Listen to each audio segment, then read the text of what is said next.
আজ আমি আমাদের বাড়ির পুকুরে মাছ ধরতে যাবো। এখানে ময়দা আর ছিপ রেডি। এবার বাইরে বেরিয়ে গেছি। এটা আমাদের পুকুর, নদীর মাঠে ঘেরা পুকুর।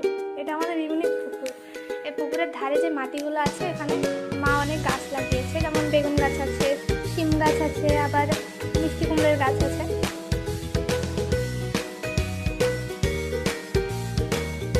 পুকুরের একদম ধারে চলে এসেছি। এবার আমি মাছ ধরবো।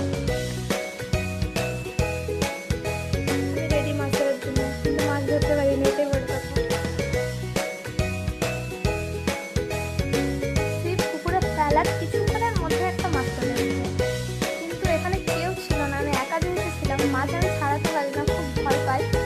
এবার আস্তে আস্তে এটাকে আমি ওপরে নিয়ে আসবো।